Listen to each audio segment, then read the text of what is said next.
नमस्कार दोस्तों, जीके पाठशाला यूट्यूब चैनल पर आप सभी का स्वागत है। यह कंप्लीट साइकोलॉजी वीडियो सीरीज़ का पार्ट 11 है। इस पर्टिकुलर वीडियो में हम समझेंगे संज्ञानात्मक विकास सिद्धांत, जिसका प्रवर्तन जीन पियाजे ने किया है। चलिए बढ़ते हैं वीडियो की तरफ। इस सिद्धांत को पढ़ने से पहले हमें यह ध्यान होना चाहिए कि हम क्या पढ़ चुके हैं और क्या पढ़ना बाकी है। तो हम पढ़ रहे हैं वृद्धि एवं विकास टॉपिक। इस टॉपिक को 5 भागों में बांटा था, जिसमें हमने पहला टॉपिक वृद्धि एवं विकास की संकल्पना पढ़ा, फिर विकास की अवस्थाएं पढ़ी। अब पढ़ रहे हैं हम विकास के सिद्धांत, जिनमें सबसे पहले हमने मनोविश्लेषणात्मक सिद्धांत पढ़ा सिगमंड फ्रायड का, फिर मनोलैंगिक विकास सिद्धांत पढ़ा सिगमंड फ्रायड का, फिर मनोसामाजिक विकास सिद्धांत पढ़ा एरिक्सन का। अब हम पढ़ रहे हैं संज्ञानात्मक विकास सिद्धांत, जिसके प्रवर्तक कौन है? जीन पियाजे जी। चलिए बढ़ते हैं, जानते हैं संज्ञानात्मक विकास सिद्धांत के बारे में। सबसे इम्पोर्टेंट चीज़, प्रवर्तक कौन है इसके? जीन पियाजे। ठीक है। अब इस सिद्धांत के बारे में कुछ सामान्य जानकारी, ठीक है, जो जाननी आवश्यक है। क्या है? पहली चीज़ कि संज्ञानात्मक विकास सिद्धांत के प्रवर्तक जीन पियाजे जी हैं, देखा हमने भी। फिर है स्विट्जरलैंड निवासी। जीन पियाजे जी कहाँ के निवासी थे? स्विट्जरलैंड निवासी जीन पियाजे जी ने सर्वप्रथम संज्ञानात्मक पक्ष पर वैज्ञानिक विवरण प्रस्तुत किया।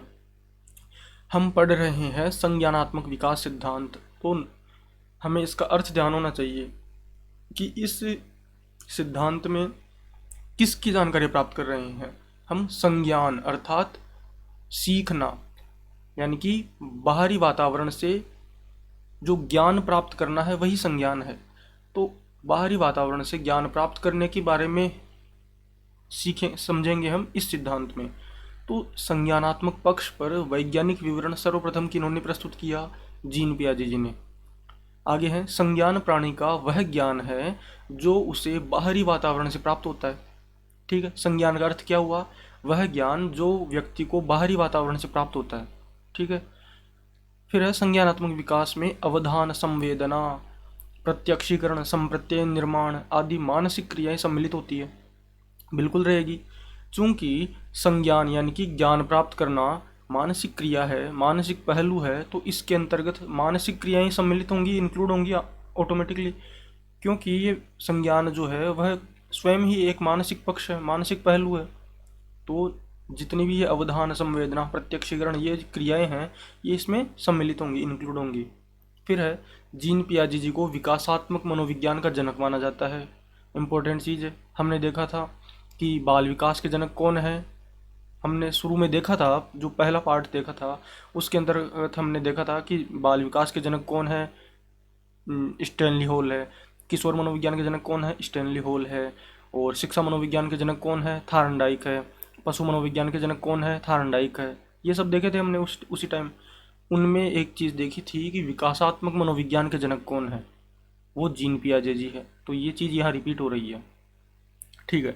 संज्ञानात्मक विकास जन्म से प्रारंभ होकर जीवन पर्यंत चलता है। बहुत अच्छी चीज़ है कि संज्ञानात्मक विकास जो है वो कब से प्रारंभ होगा? वह प्रारंभ होगा जन्म पश्चात, यानी कि जन्म से प्रारंभ होगा और कब तक चलेगा? आजीवन। क्योंकि जानने की प्रक्रिया जन्म के साथ ही शुरू हो जाती है, और जब तक मरेगा व्यक्ति तब तक जानता रहता है, वो बाहरी वातावरण से नई नई चीज़ें जानता ही रहेगा। एक चीज़ ध्यान रखने की है कि विकास कब प्रारंभ होता है? विकास कब प्रारंभ होगा? गर्भावस्था से। हमने पढ़ा था विकास, वृद्धि एवं विकास की संकल्पना में देखा था कि विकास प्रारंभ होता है कब से? गर्भावस्था से। किंतु संज्ञानात्मक विकास कब से प्रारंभ होगा? जन्म से। ठीक है। विकास प्रारंभ हो रहा था गर्भावस्था से, क्योंकि गर्भ से ही तो बच्चे का, भ्रूण का विकास होगा, बच्चे का जो है अस्तित्व आएगा, बच्चा अस्तित्व में आएगा। तो गर्भावस्था से हो रहा था प्रारंभ विकास, लेकिन संज्ञानात्मक विकास प्रारंभ कब से होगा? जन्म से। और कब तक चलेगा? आजीवन। जीन पियाजे जी ने संज्ञानात्मक विकास सिद्धांत की 4 अवस्थाएं बताई हैं। अब ये 4 अवस्थाएं हैं, इनको हम देखते हैं कि कौन कौन सी है और कौन सी अवस्था की क्या समयावधि है। देखिए, संज्ञानात्मक विकास सिद्धांत, इस सिद्धांत की 4 अवस्थाएं हैं।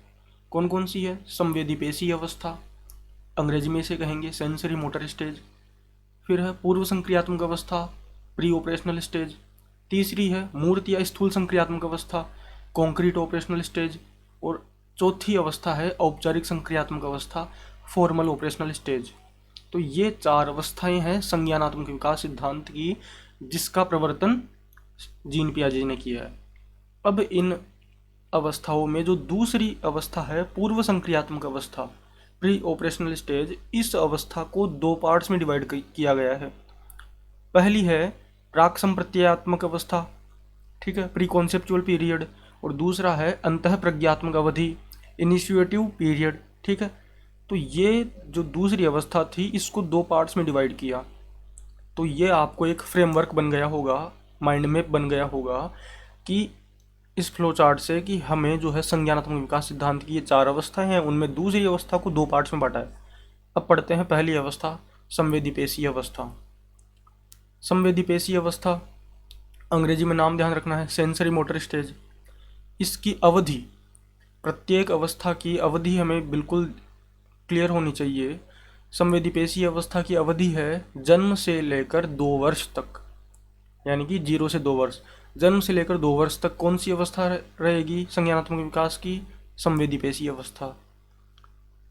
समझिए, नाम से समझिए कि संवेदीपेशीय अवस्था अर्थात बच्चा ज्ञान प्राप्त करेगा। किससे करेगा?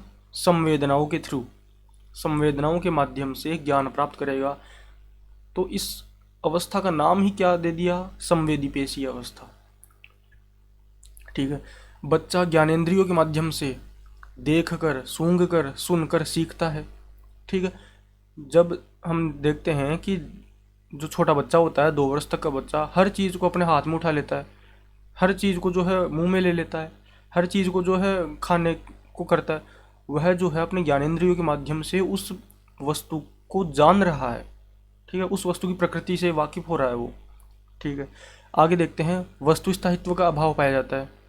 अर्थात छोटा बच्चा होता है 1.5-2 वर्ष का, उसको हम कोई भी वस्तु नहीं देनी होती तो हम उसको बोलते हैं अरे वो कौवा ले गया। अब बच्चा मान भी जाता है और वो नहीं समझ पाता है कि मम्मी ने उस खिलौने को या उस वस्तु को अपने पीछे छुपा लिया, लेकिन उसको हम बोल देते हैं कि अरे वो तो कौवा ले गया, तो वो मान जाता है। अर्थात वस्तु स्थायित्व नहीं पाया जाएगा, लेकिन अर्थात छुपी हुई वस्तुओं को ढूंढ नहीं पाता है वो, लेकिन इस अवस्था के अंत तक वस्तु स्थायित्व जो है प्रारंभ हो जाता है। फिर है बच्चे में मानसिक प्रतिबिंब बनने लगते हैं। बच्चा जो है किसी भी वस्तु को जानेगा तो उसका मानसिक प्रतिबिंब बना लेगा कि हाँ ये वस्तु है, ये ऐसे है। तो मानसिक प्रतिबिंब बनना स्टार्ट होंगे संवेदीपेशीय अवस्था में। खोजी अवस्था कहते हैं इसको। क्यों? क्योंकि मैंने बताया कि वस्तु स्थायित्व का अभाव पाया जाता है, लेकिन इसी अवस्था के अंत तक जाते जाते वस्तु स्थायित्व स्टार्ट हो जाता है। तो बच्चा जो है छुपी हुई वस्तुओं को ढूंढने लगता है इस अवस्था के अंत में। तो छुपी हुई वस्तुओं को ढूंढने लगेगा, तो खोजने लगेगा, तो इसको खोजी अवस्था कहा है। कौन सी अवस्था को? पहली अवस्था को, संवेदीपेशीय अवस्था को। और एक चीज़ और है कि बच्चा 12 माह में प्रथम सार्थक शब्द बोलता है। जब बच्चा 1 साल का हो जाएगा तो वो प्रथम मीनिंगफुल वर्ड बोलेगा, पापा वगैरह जो भी है, ठीक है। अब पहली अवस्था है, इसके बारे में हमने देखा कि संवेदीपेशीय अवस्था यानी कि बच्चा संवेदनाओं और मांसपेशियों के द्वारा बाहरी वस्तुओं को जानता है, बाहरी वस्तुओं का ज्ञान प्राप्त करता है। संवेदनाओं से देखा हमने, भाई टच करना है, यानी कि ज्ञानेंद्रियों से सीख रहा है बच्चा। किसी वस्तु को जो है टच करके सीख रहा है, उसको सूंघ करके सीख रहा है, उसको सुन के सीख रहा है, ठीक है। और मांसपेशियाँ, जब वो टच कर रहा है तो उसकी मांसपेशियाँ इंक्लूड है इसमें। तो संवेदनाओं और मांसपेशियों के द्वारा, यानी कि ज्ञानेंद्रियों के, कुल मिला के एक वर्ड से समझ सकते हैं कि संवेदीपेशीय अवस्था जो है इसमें बच्चा ज्ञानेंद्रियों के माध्यम से वस्तु का ज्ञान प्राप्त करता है, वस्तुओं को जानता है, ठीक है। आगे देखते हैं दूसरी अवस्था, पूर्व संक्रियात्मक अवस्था। पूर्व संक्रियात्मक अवस्था जो है इसकी अवधि होती है 2 से 6 वर्ष तक।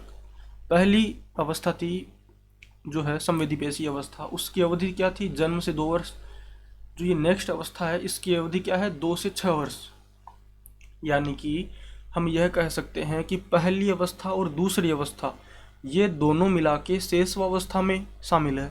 ठीक है, क्योंकि शेषवावस्था जो है जन्म से 6 वर्ष तक थी, तो जन्म से 6 वर्ष का समय जो है टाइम पीरियड है वो इन दोनों अवस्थाओं ने कवर कर रखा है। संवेदीपेशीय अवस्था 0 से 2 और पूर्व संक्रियात्मक अवस्था 2 से 6, तो ये भी साथ में ध्यान रखेंगे। अब देखिए, हमने पहले देखा था वीडियो के स्टार्टिंग में कि पूर्व संक्रियात्मक अवस्था को 2 पार्ट्स में डिवाइड किया हमने। पहला प्राक संप्रत्ययात्मक अवस्था, ठीक है, और दूसरा जो है अंतःप्रज्ञात्मक अवस्था। प्राक संप्रत्ययात्मक अवस्था है, इसका टाइम पीरियड होता है 2 से 4, और अंतःप्रज्ञात्मक अवस्था है, इसका टाइम पीरियड होता है, समयावधि होती है 4 से 6, यानी कि 2 से 6 वर्ष तक तो होता है पूरा जो पूर्व संक्रियात्मक अवस्था होता है इसका टाइम पीरियड। लेकिन इसको 2 भागों में बांटा है हमने, तो उन दोनों भागों के भी समयावधि होंगी। तो प्राक संप्रत्ययात्मक अवस्था है, इसका तो हो गया 2 से 4, और दूसरी जो है अंतःप्रज्ञात्मक अवस्था, इसका हो गया 4 से 6।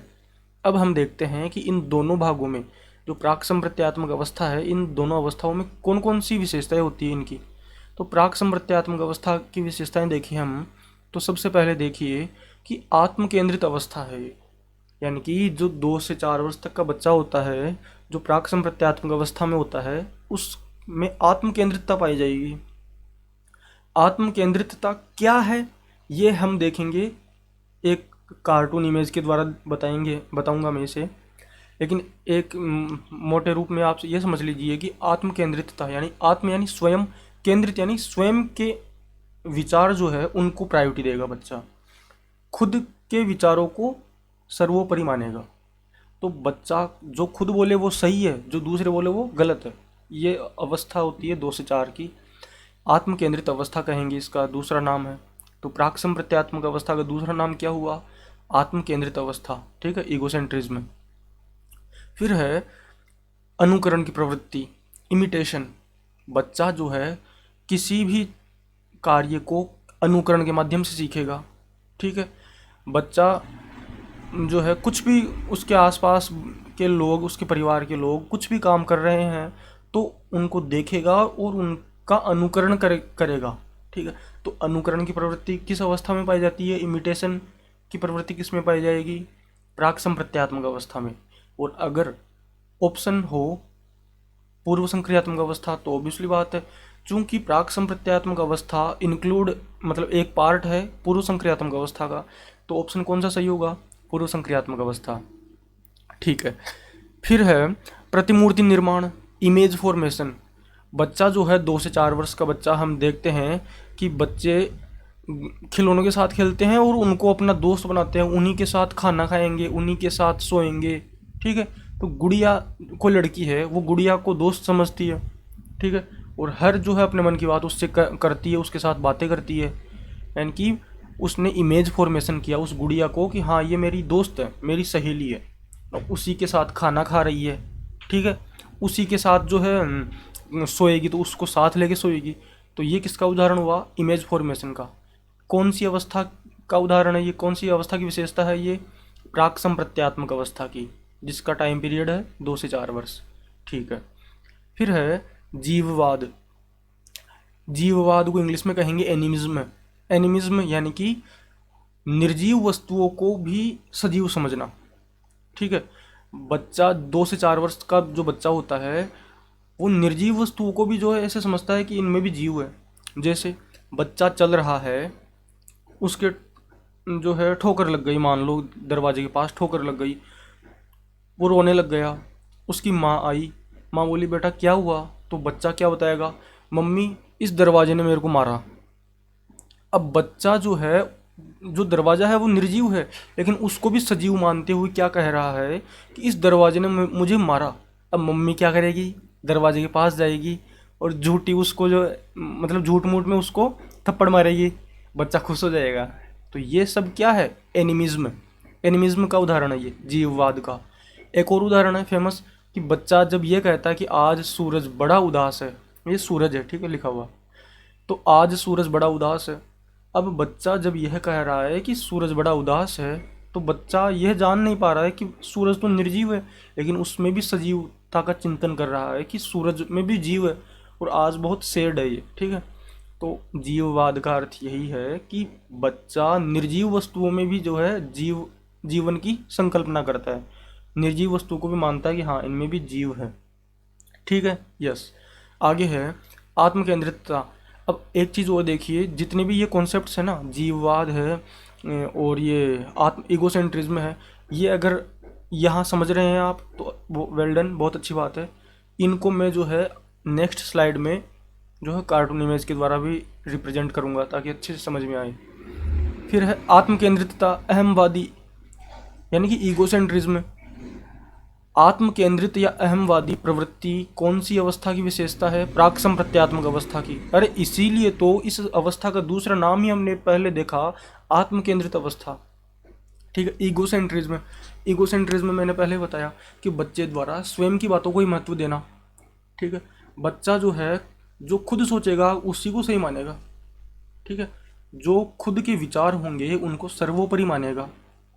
अब बहुत इंपॉर्टेंट चीज़ है, फैक्ट आगे, कि इसके लिए यानी कि आत्म केंद्रित ईगोसेंट्रिज्म के लिए जीन पियाजे जी ने 3 पर्वतों की समस्या का प्रयोग किया। बहुत बहुत बहुत इंपॉर्टेंट चीज़ है, इंपॉर्टेंट पॉइंट है कि जीन पियाजे जी ने 3 पर्वतों की समस्या का प्रयोग किस कॉन्सेप्ट को, किस कॉन्सेप्ट के लिए किया, किस संप्रत्यय के लिए किया? वह संप्रत्यय है ईगोसेंट्रिज्म, आत्म केंद्रित या अहमवाद। ठीक है, तो अहमवादिता जो है ईगोसेंट्रिज्म, इसके लिए जीन पियाजे जी ने 3 पर्वतों की समस्या पर प्रयोग किया। अब यह प्रयोग क्या था? बच्चा जो है स्वयं की बातों को महत्व देगा। चलिए इसको हम नेक्स्ट स्लाइड में अच्छे से समझेंगे कि बच्चा स्वयं की बातों, स्वयं के जो विचार है उनको ही महत्व कैसे देता है। ठीक है, थ्योरी में कुछ समझ में नहीं आएगा। आगे देखते हैं दूसरी अवस्था। जो दूसरी अवस्था है उसका भी दूसरा पार्ट। ठीक है, अंतः प्रज्ञात्मक अवस्था या अंतर्ज्ञान अवधि। इसकी समयावधि है, इसका टाइम पीरियड है 4 से 6 वर्ष। देखिए हमने पूर्व संक्रियात्मक अवस्था का टाइम पीरियड देखा 2 से 6 वर्ष। तो देखिए जो पहली, इसका जो पहला पार्ट है और दूसरा पार्ट है, इनको मिलाने से 2 से 6 वर्ष हो रहा है, बिल्कुल हो रहा है। 2 से 4 पहला पार्ट और दूसरा पार्ट हो गया 4 से 6, तो दोनों पार्ट मिला के इंक्लूड करके क्या हुआ? 2 से 6 वर्ष। तो अंतः प्रज्ञात्मक अवस्था जो है इसकी क्या क्या विशेषताएं हैं वो देखते हैं। सबसे पहले प्रश्न पूछने की अवस्था। ये बच्चा जो है 4-5 वर्ष का बच्चा इतने प्रश्न पूछेगा कि मम्मी ये क्या है, ये कैसे काम करता है, ये ऐसा ही क्यों हुआ, मम्मी ये क्यों कर रहा है, मम्मी ये यहाँ क्यों आया, ये कौन था, कहाँ से आया, कहाँ जा रहा है। मतलब इतने प्रश्न पूछेगा बच्चा कि इस अवस्था का नाम ही क्या कह दिया? प्रश्न पूछने की अवस्था। इस अवस्था का टाइम पीरियड देख लिया हमने 4 से 6 वर्ष, यानी कि 4 से 6 वर्ष तक का बच्चा प्रश्नों की झड़ी लगा देगा कि मम्मी ये क्या है, ये क्यों है, ये कैसे है। ठीक है, तो प्रश्न पूछने की अवस्था कहा है, किस कौन सी अवस्था को? अंतः प्रज्ञात्मक अवस्था को। फिर है अतार्किक चिंतन की अवस्था। मतलब बच्चा चिंतन तो करेगा, थिंकिंग करेगा, लेकिन लॉजिकल नहीं होगी, वो रीजनिंग नहीं कर पाएगा, तर्क नहीं कर पाएगा। ठीक है, तो अंतः प्रज्ञात्मक अवस्था में यानी कि जो 4-5 वर्ष का बच्चा है वो चिंतन तो कर पाएगा लेकिन वो तर्क नहीं कर पाएगा, तार्किक चिंतन नहीं होगा। तो इस अवस्था का दूसरा नाम क्या है? अतार्किक चिंतन की अवस्था। फिर देखिए बच्चा अक्षर लिखना, गिनती गिनना, हल्के भारी का ज्ञान, वस्तुओं को क्रम से रखना, माता पिता की आज्ञा मानना, ये सब जो है काम करेगा। 5-6 वर्ष का बच्चा आराम से करता है, अक्षर लिखने लग जाएगा। भाई जब वो 6 वर्ष का स्कूल में जाएगा, स्कूल में इनरोल होगा, उससे पहले जो है छोटे मोटे काम करने लग जाता है वो, कि घर पे उसकी मम्मी उसको अक्षर वगैरह लिखना बता देती है कि बेटा ए लिखो, ए लिखो, बी लिखो, तो अक्षर लिखना स्टार्ट कर देगा अंतः प्रज्ञात्मक अवस्था में। दूसरी चीज़ गिनती गिनना करेगा, क्योंकि जो उसकी जो है विद्यालय पूर्व की अवस्था है ये। तो हम देखते हैं कि शहरी जनजीवन में बच्चे जो है 6 वर्ष से छोटे होते हैं जो बच्चे, उनको कहाँ भेजते हैं? नर्सरी, LKG, किंडरगार्टन स्कूल में। ठीक है, तो वहाँ जो है बच्चे को अक्षर लिखना, गिनती गिनना, ये छोटी मोटी चीज़ें करवाई जाती है, एक्टिविटीज़ करवाते हैं उनको। तो बच्चा 5-6 साल का बच्चा अक्षर लिखना कर सकता है, गिनती गिनना कर सकता है, हल्के भारी का ज्ञान बच्चे को हो जाएगा। कब? जब वो 4 से 5 या 6 वर्ष का होगा तब। वस्तुओं को क्रम से रखना कि कौन सी छोटी है कौन सी बड़ी है, उनको छोटी बड़ी बड़ी बड़ी बड़ी तो इन क्रम में रख सकता है वस्तुओं को, और माता पिता की आज्ञा मानने लगेगा। ये सब किसकी विशेषता है? अंतः प्रज्ञात्मक अवस्था की। फिर है अनुत्क्रमणशीलता। अनुत्क्रमणशीलता यानी कि इरिवर्सिबिलिटी। बच्चा जो है कोई चीज़ कैसे हुई ये तो समझता है, लेकिन उसके पीछे क्या लॉजिक था वो नहीं समझ पाएगा, क्योंकि तर्क नहीं कर पा रहा है बच्चा। बच्चे को अगर कहे कि 2 × 4 = 8 है, अब बच्चे को कहे 4 × 2 = 8 है, ये सही है क्या? तो बच्चा कन्फ्यूज हो जाएगा, वापस जो है 4 का पहाड़ा बोलेगा 2 बार। उसे मतलब जो प्रोसेस हुई उसको उसका उल्टा करने पर जो होगा वो समझ नहीं पाएगा। तो इसको अनुत्क्रमणशीलता कहेंगे। इरिवर्सिबिलिटी यानी कि 2 × 4 = 8 है, ठीक है बच्चे ने मान लिया 8 है, लेकिन उसको जैसे कहेंगे 4 × 2 = 8, तो वो पहले पहाड़ा गिनेगा 4 का, 4 एकम 4, 4 दूनी 8, हाँ भाई सही है। जबकि उसको बिल्कुल देखते ही बता देना चाहिए था कि भाई 2 × 4 = 8 है, तो 4 × 2 भी तो 8 ही होगा। तो यह क्या है? अनुत्क्रमणशीलता, इरिवर्सिबिलिटी। फिर है मौखिक भाषा का तीव्र विकास होगा। अरे भाई जब बच्चा विद्यालय जाएगा उससे ठीक है 1-2 वर्ष पहले बच्चा आराम से बात करने लगेगा, आराम से खुद के जो विचार है उनको उनकी मौखिक अभिव्यक्ति करेगा, ठीक है। मौलिक तर्क, बच्चा जो है प्रिमिटिव रीजनिंग, बच्चा जो है खुद के अद्वितीय मतलब यूनिक आइडियाज़ देगा। तो ये सब क्या है? अंतः प्रज्ञात्मक अवस्था की विशेषताएं हैं, ठीक है। आई होप इस दूसरी अवस्था को आप समझ गए होंगे, क्योंकि इसी में सबसे ज़्यादा कन्फ्यूज़न होती है कि इसको भी 2 पार्ट्स में बांटा है। प्रत्येक जो पहला पार्ट था उसकी क्या क्या विशेषताएं हैं देखिए हमने, जो दूसरा पार्ट है अंतः प्रज्ञात्मक अवस्था इसकी भी क्या क्या विशेषताएं हैं हमने देख ली। अब बिल्कुल अगर इतना समझ में आ गया है आपको तो आप आगे इजीली कर पाएंगे, क्योंकि आगे बहुत कम मैटर है। तो मैंने अभी बताया था कि एक तो जीववाद और एक है आत्म केंद्रितता, अहमवादिता। ये 2 कॉन्सेप्ट में जो है नेक्स्ट स्लाइड में जो है एक्सप्लेन करूँगा। देखिए जीववाद, एनिमिज्म। बच्चा है गार्डन में खड़ा है, ठीक है, कोई हरियाली वाली जगह पे खड़ा है। बच्चा जो है सूरज को देख रहा है और कह रहा है कि आज सूरज बड़ा उदास है, ठीक है। बच्चा जान नहीं पा रहा है, मतलब बच्चा निर्जीव वस्तु को भी सजीव मान रहा है कि सूरज निर्जीव है, लेकिन फिर भी उसको जो है लाइव थिंग मानेगा, वो सजीव मानेगा उसको, और कहेगा कि आज जो है सूरज बड़ा उदास है, ठीक है।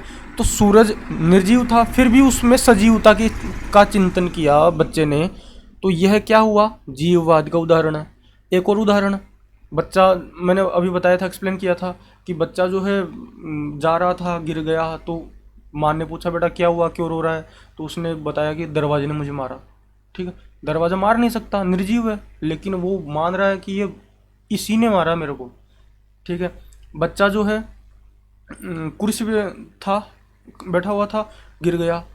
अब बच्चे को जब पूछा जाएगा कि क्यों, कैसे गिरा? इस कुर्सी ने गिरा दिया।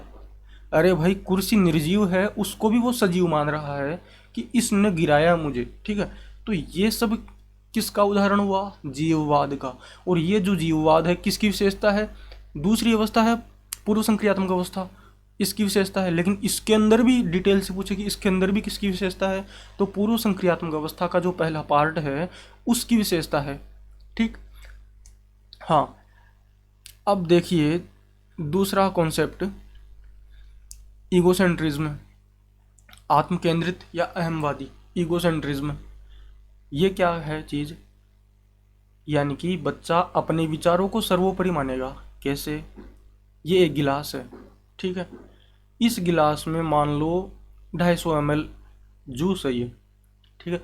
इस गिलास में 250 ml ये जूस है कोई, और ऐसे ही कोई चौड़ी चौड़ी कोई कटोरी है, इसमें भी जो है सेम क्वांटिटी में जूस डाला। भाई जो गिलास है इसमें भी हमने 250 ml जूस डाला, और जो कटोरी है इसमें भी हमने 250 ml जूस डाला। अब बच्चे से पूछा हमने कि बताओ बेटा ज़्यादा जूस कौन से वाले में है, कौन से बर्तन में है? तो बच्चा हमें पता है क्या जवाब देगा। ये कौन से टाइम पीरियड के बच्चे की बात हो रही है? ये बात हो रही है 3-4 वर्ष के, यानी कि 2 से 4 वर्ष तक के बीच के बच्चे की। अब 2 से 4 वर्ष तक का बच्चा क्या कहेगा कि मम्मी ये जो गिलास है इसमें ज़्यादा जूस है। क्यों? क्योंकि वो खुद के विचारों को प्रायोरिटी दे रहा है, खुद के विचारों को, खुद की बातों को सर्वोपरि मान रहा है। वो देख रहा है कि गिलास ऊंचा है, ठीक है, इसमें दिख भी ज़्यादा ही रहा है जूस, तो इसी में ज़्यादा होगा, ठीक है। हालांकि वह तर्क नहीं कर पा रहा है, वो सोच नहीं पा रहा है कि दोनों जो ये कटोरी है, ये हालांकि इसमें दिख तो ऊंचा थोड़ा सा दिख रहा है जूस, लेकिन क्वांटिटी सेम हो सकती है क्योंकि इसकी चौड़ाई ज़्यादा है। तो बच्चा गिलास को चुनता है कि इसमें ज़्यादा जूस है। क्यों? क्योंकि ये लंबा है, ठीक है। तो ये एक उदाहरण हुआ ईगोसेंट्रिज्म का, आत्म केंद्रितता का, ठीक है। अब देखते हैं इसी का एक और उदाहरण जो मनोविज्ञान में काफ़ी फेमस है, कि दो मिट्टी की गेंदें बनाई गई, ठीक है। मिट्टी की दो गेंदें हैं, सेम क्वांटिटी में मिट्टी थी इनमें, ठीक। तो समान मात्रा की मिट्टी से दो गेंदें बनाई गई।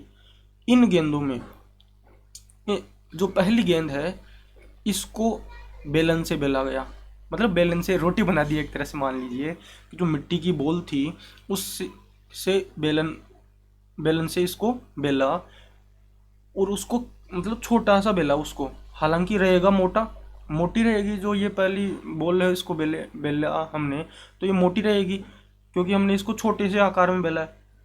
और जो दूसरी बॉल थी इसको हमने पतला बेला लेकिन बहुत लंबा, मतलब इसकी लंबाई चौड़ाई बढ़ा दी, इसका आकार बढ़ा दिया। अब बच्चे से अगर पूछा गया कि बताओ बेटा कौन सी आकृति में मिट्टी ज़्यादा है, हालांकि हम तो जानते हैं कि दोनों में सेम है, ठीक है, लेकिन बच्चा आपको पता है क्या जवाब देगा? 2 से 4 वर्ष का, वो अपने विचारों को प्रायोरिटी देगा, अपने विचारों को सर्वोपरि मानेगा और कहेगा कि मम्मा जो ये दूसरी आकृति है, जो जिसका आकार लंबाई चौड़ाई ज़्यादा है, इसमें ज़्यादा मिट्टी है, ठीक है। तो आई होप आप समझ गए होंगे कि ईगोसेंट्रिज्म क्या है, ठीक। अब हम देखते हैं, और ईगोसेंट्रिज्म कौन से टाइम पीरियड तक रहेगा? 2 से 4 वर्ष तक, ठीक है, प्राक संप्रत्यात्मक अवस्था में, ओके। अब चलते हैं, हमने 2 अवस्थाएं पढ़ ली, 4 अवस्थाएं पढ़नी है जिनमें से 2 अवस्थाएं पढ़ ली। संवेदी पेशी अवस्था पढ़ी 0 से 2 वर्ष, फिर है पूर्व संक्रियात्मक अवस्था पढ़ी 2 से 6 वर्ष। इस 2 से 6 वर्ष को हमने 2 पार्ट्स में डिवाइड किया। पहली अवस्था थी प्राक संप्रत्यात्मक अवस्था, जिसको बांटा हमने 2 से 4 वर्ष, और दूसरा पार्ट है 4 से 6 वर्ष वाला अंतः प्रज्ञात्मक अवस्था। तो अब पढ़ेंगे हम तीसरी अवस्था, जो है मूर्त संक्रियात्मक अवस्था, स्थूल संक्रियात्मक अवस्था, कॉन्क्रीट ऑपरेशनल स्टेज। चलिए बढ़ते हैं कि इसकी क्या क्या विशेषताएं हैं। सबसे पहले देखेंगे कि इस अवस्था का टाइम पीरियड क्या है। तो यह अवस्था 7 से 11 वर्ष तक होती है। बच्चा जब 7 से 11 वर्ष तक का रहेगा तो वह मूर्त संक्रियात्मक अवस्था में रहेगा। देखते हैं इसकी क्या क्या विशेषताएं हैं। पहली विशेषता मूर्त चिंतन की अवस्था कहेंगे इसको। नाम है इसके दो, मूर्त संक्रियात्मक अवस्था या स्थूल संक्रियात्मक अवस्था। यानी कि बच्चा जो है मूर्त, सबसे पहले देखिए दो कॉन्सेप्ट है, दो संप्रत्यय हैं, मूर्त और अमूर्त। मूर्त यानी कि जो हमारे सामने है, और अमूर्त यानी जो हमारे सामने नहीं है, जिसकी हम कल्पना कर रहे हैं। जैसे बच्चे के सामने एक बच्चा है, ठीक है, उस बच्चे के सामने एक एप्पल रखी है, वो क्या है? मूर्त है, मूर्त वस्तु है, वो उसके सामने प्रेजेंट है। वो भाई बच्चा बैठा है, उसके सामने हमने एप्पल रखी, तो वह क्या है? मूर्त है, उसके सामने ये वो एक्चुअल में है। कोई दूसरा उसका बड़ा भाई है, उसको बोल रहे हैं कि इमेजिन कीजिए एक एप्पल है आपके सामने, तो एक्चुअल में एप्पल नहीं है उस बड़े भाई के सामने, लेकिन वो इमेजिन कर रहा है। तो वो चीज़ जो सोच रहा था, कल्पना कर रहा था, वो अमूर्त है, और जो एक्चुअल में हमारे सामने उपस्थित है वस्तु, वो क्या है, मूर्त है। तो बच्चा जो है मूर्त संक्रियात्मक अवस्था में, 7 से 11 वर्ष तक का बच्चा मूर्त चिंतन की अवस्था कहेंगे इसको। क्यों? क्योंकि मूर्त वस्तुओं के बीच समानता, उनमें अंतर इत्यादि को बता पाएगा बच्चा। यानी कि बच्चा जो है 7 से 11 वर्ष तक का बच्चा, उसके सामने 5-7 चीज़ें रख देंगे हम, ठीक है, तो उन वस्तुओं में क्या क्या समानता है, क्या क्या उनमें रिलेशन है, क्या क्या उनमें अंतर है, वो सब बता देगा, क्योंकि उनके उसके सामने रखी हुई है वो चीज़ें, ठीक है। इसीलिए हम देखते हैं कि 7 से 11 वर्ष यानी कि लगभग चौथी पांचवी तक की क्लास है भाई। 11 वर्ष तक का बच्चा है वो 5वीं क्लास में रहेगा, क्योंकि 6 वर्ष में इनरोल हुआ है फर्स्ट में। तो 10 वर्ष का बच्चा जो है 5वीं में रह गया। तो 7 से 11 वर्ष मतलब प्राइमरी एजुकेशन माने तो हम देखते हैं कि प्राथमिक विद्यालयों की जो बच्चों की किताबें आती हैं, गणित की किताब का उदाहरण ले तो उनमें चित्रों की भरमार होती है। क्यों भाई? क्योंकि बच्चों में अमूर्त चिंतन नहीं पाया जाता, वो कल्पना नहीं कर पाएंगे इतनी, इसलिए वो मूर्त चिंतन कर पाते हैं। इसलिए उनके सामने वो चीज़ें मूर्त अवस्था में दी हुई होती है कि एक त्रिभुज ABC, एक फुटबॉल, उस फुटबॉल का चित्र आएगा। क्यों? क्योंकि बच्चा मूर्त चिंतन करता है, 7 से 11 वर्ष तक का बच्चा। तो उनकी पुस्तकें भी जो है इसी अकॉर्डिंग होती है, ठीक है। और 7 से 11 वर्ष के का देखा हमने विशेषता कि मूर्त चिंतन करेगा बच्चा, और इससे बड़ा होगा, 11 वर्ष से बड़ा होगा तो वो अमूर्त चिंतन कर पाएगा। तो हम देखते हैं जो नेक्स्ट अवस्था देखेंगे इसकी, चौथी अवस्था औपचारिक संक्रियात्मक अवस्था, उसकी विशेषता है अमूर्त चिंतन की अवस्था। अमूर्त चिंतन कर पाएगा बच्चा। तो अमूर्त चिंतन कर पाता है अगर 11-12 वर्ष से बड़ा बच्चा, तो उनकी जो किताबें होती है उनमें आप देखेंगे कि चित्रों की मतलब संख्या बहुत कम होती है। कोई 7वीं 8वीं क्लास की गणित की किताब है तो उसमें प्रश्न की लैंग्वेज क्या होती है, माना कि त्रिभुज ABC की भुजाएं ये है जो भी है, लेकिन उसमें चित्र नहीं दिया हुआ होगा। क्यों? क्योंकि कोई बच्चा 7वीं में पढ़ रहा है तो वो कितने साल का हो गया, 12 साल का हो गया। चूंकि वो 12 साल का हो गया तो वो अमूर्त चिंतन कर सकता है, इसलिए उस त्रिभुज के चित्र को मूर्त रूप नहीं दिया गया, चित्र नहीं बनाया गया वहाँ पे, ठीक है।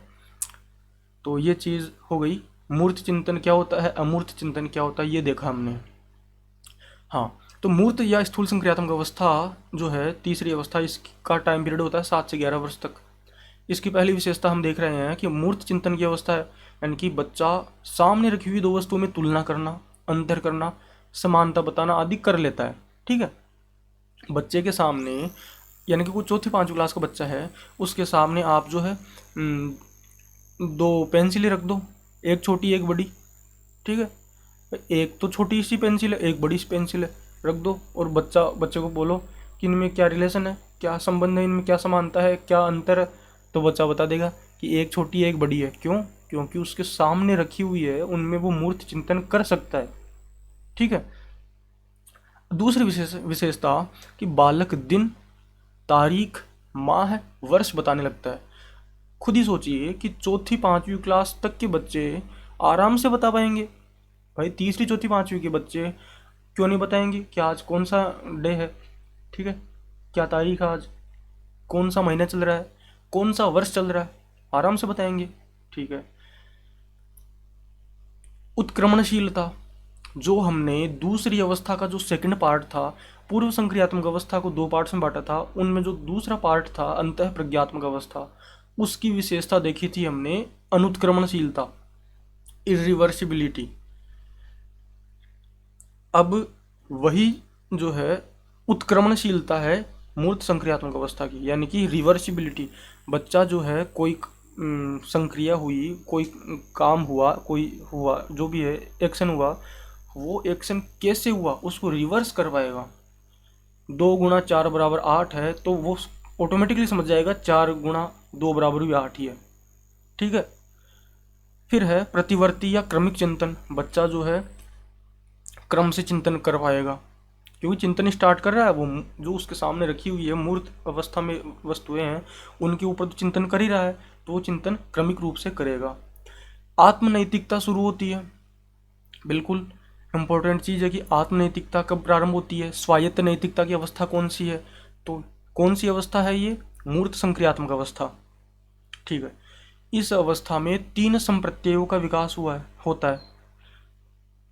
ये जो तीन संप्रत्यय है ना, अगर आप इनको अच्छे से समझ गए तो जितनी भी ये विशेषताएं थी ये सब ऑटोमेटिकली समझ में आ जाएंगी कि जो ये पर्टिकुलर एज स्टेज है, अवस्था है, इसमें बच्चे में तीन संप्रत्यय डेवलप होते हैं।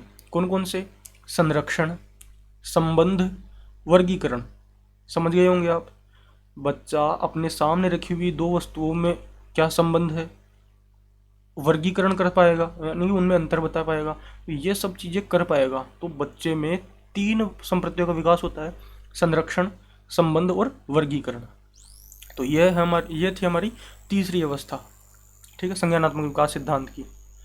अब चलते हैं अंतिम अवस्था की ओर, जो है औपचारिक संक्रियात्मक अवस्था, फॉर्मल ऑपरेशनल स्टेज।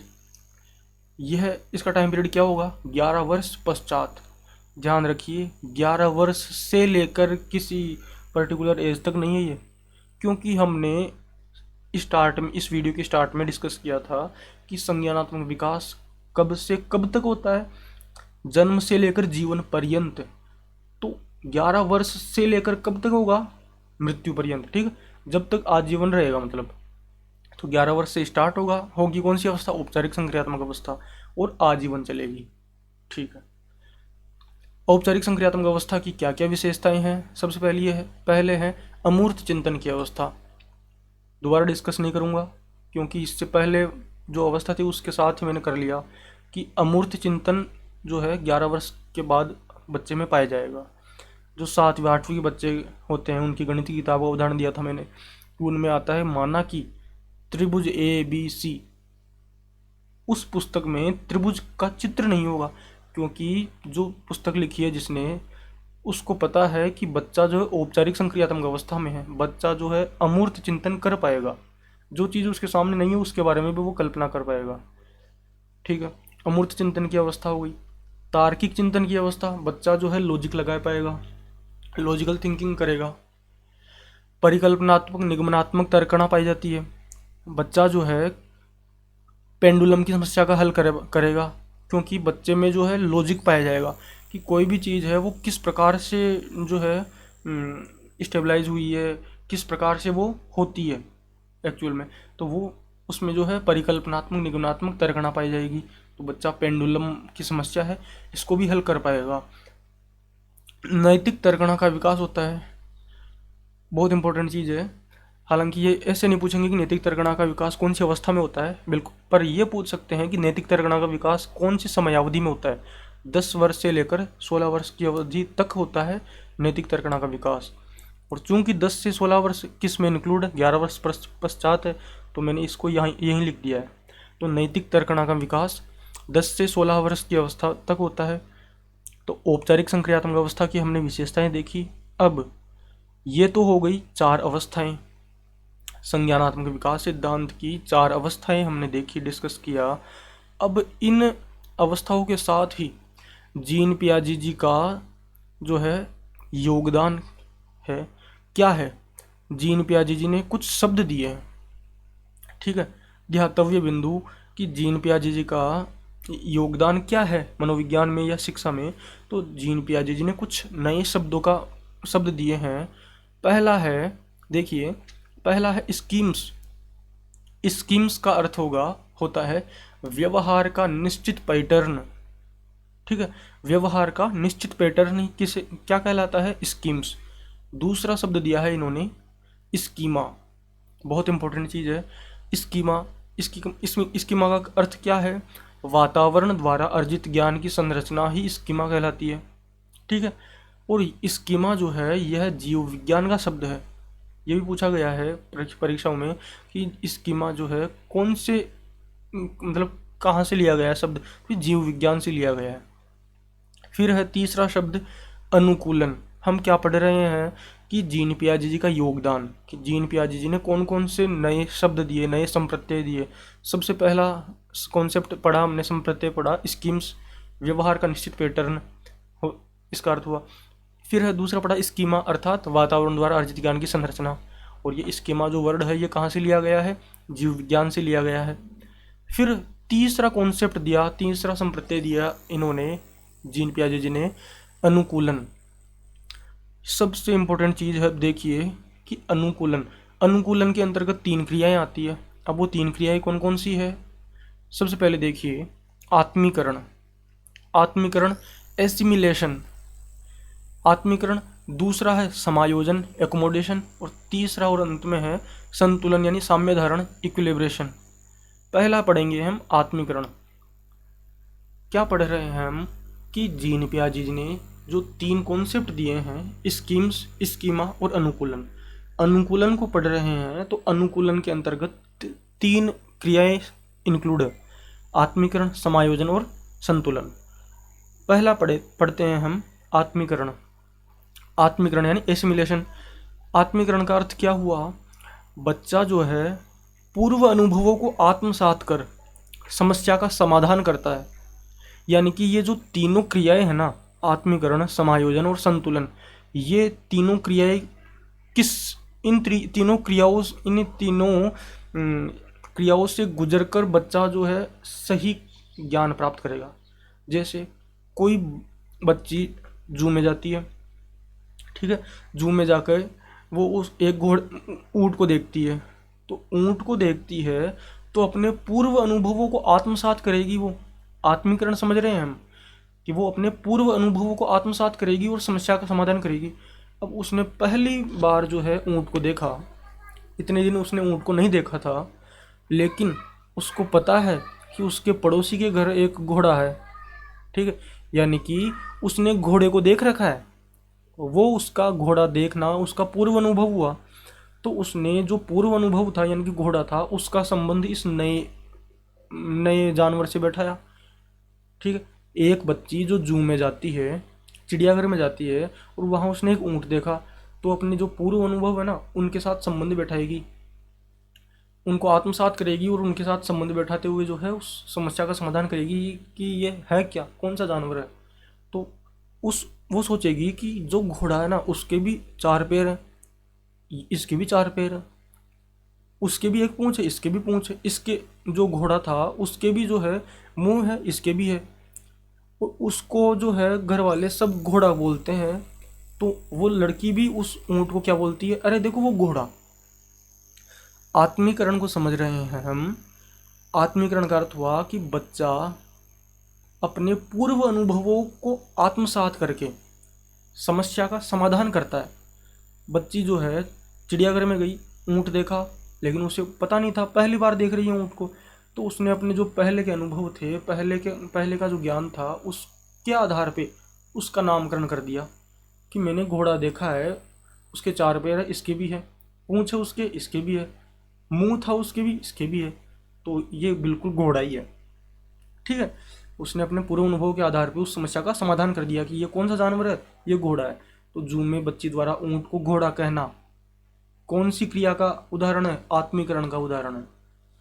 दूसरी क्रिया है, अब देखिए बच्ची जो है ऊँट को नहीं जानती, लेकिन वो जानना स्टार्ट कर चुकी है, ठीक है, और अंत में जो है ऊँट को बिल्कुल, ऊँट को अच्छे से जान पाएंगे कि हाँ ये ऊँट है।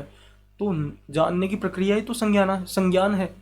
तो इसी संज्ञानात्मक प्रक्रिया जो है ये 3 चरणों से होकर गुजरती है। आत्मीकरण को समझा हमने। दूसरा चरण है समायोजन, एकोमोडेशन, मतलब जो उसने पहले संप्रत्यय बनाया था कि ये जो ऊँट है, उस ऊँट को बच्ची ने घोड़ा कहा था। अब वह अपने पहले के जो संप्रत्यय बनाया था कि हाँ ये घोड़ा है, वो संप्रत्यय था उसका बनाया हुआ, लेकिन उसमें थोड़ा मॉडिफिकेशन करेगी, थोड़ा परिवर्तित करेगी उसको, और उसको सोचेगी कि यार उसका रंग तो अलग था और इसका रंग बिल्कुल अलग है, ठीक है। उसकी जो घोड़ा जो है हमारे घर के पास में, उसकी हाइट तो इतनी नहीं है जितनी की ये है, ये तो काफ़ी लंबा है, काफ़ी ऊंचा है, ठीक है। उसकी गर्दन तो छोटी सी थी, इसकी गर्दन तो बहुत बड़ी है। मतलब आत्मीकरण में उस बच्चे ने अपने पूर्व अनुभव के आधार पे उस जो ऊँट है उसका नामकरण कर दिया घोड़ा। समायोजन जो है दूसरी चरण है संज्ञानात्मक प्रक्रिया का। इस चरण में बच्ची जो है उसने पहले जो घोड़ा नामकरण किया है उसमें वो सोचेगी नहीं यार कुछ तो अलग है, क्योंकि जो घोड़ा था उसकी हाइट कम थी, इसकी ज़्यादा है, उसकी गर्दन छोटी थी, इसकी बड़ी है, उसका रंग अलग था, इसका अलग है, उसके जो है कुबड़ नहीं थी, इसके कुबड़ है। तो बच्ची जो है उस जिस ऊँट को उसने पहले घोड़ा कहा था, अब वो क्या बोलेगी, है तो ये घोड़ा ही लेकिन अंतर क्या है, उसके कुबड़ नहीं थी, ये इसकी कुबड़ है। तो बोलेगी हाँ ये कुबड़ वाला घोड़ा है। मतलब उसने पहले पूर्व अनुभव में परिवर्तन करके नए वातावरण के साथ समायोजन स्थापित किया, मॉडिफाई किया अपने पहले वाले कॉन्सेप्ट को। जिस ऊँट को उसने घोड़ा कहा था उसको मॉडिफाई किया और कहा कि ये कुबड़ वाला घोड़ा है। ठीक है, इतना समझ में आ गया होगा। तीसरा चरण, अंतिम चरण है संतुलन, यानी कि साम्य धारण, इक्विलिब्रेशन। इसमें बच्ची जो है वो पुराने विचारों और नए विचारों में संतुलन बैठाएगी। ठीक है, उसको कोई बताएगा कि हाँ ये बेटा ऊँट है, तो बच्ची जो है संप्रत्यय निर्माण कर लेगी कि हाँ ये चाहे घोड़े की जैसे इसके भी चार पैर हो, उसके जैसे इसके भी एक पूंछ हो, उसके भी जैसे इसके भी जो है एक मुंह हो, लेकिन इसके कुबड़ है, इसका रंग देखो। अब वो जो है उस ऊँट को अच्छे से देखेगी और समझ लेगी कि हाँ ये ऊँट है। तो अपने जो पुराने विचार थे उनमें और नए विचारों में जो है इक्विटी लाएगी वो। ठीक है, इक्विलिटी लाएगी। तो जू में बच्ची द्वारा ऊँट को ऊँट कहना, ये किसका उदाहरण हुआ, संतुलन का। तो इस प्रकार यह है जीन पियाजे जी का संज्ञानात्मक विकास सिद्धांत कंप्लीट हुआ, और आई होप आपको यह समझ में आ गया होगा। यदि वीडियो अच्छा लगा है तो वीडियो को लाइक एंड शेयर कीजिए, अपने दोस्तों के साथ शेयर कीजिए, और वीडियो को जो है फैला दीजिए बिल्कुल। और अगर आपको कोई कन्फ्यूजन रहा है इस वीडियो के दौरान तो कमेंट कर सकते हैं आप, मैं उसका बिल्कुल रिप्लाई दूंगा। जी धन्यवाद, जय हिंद।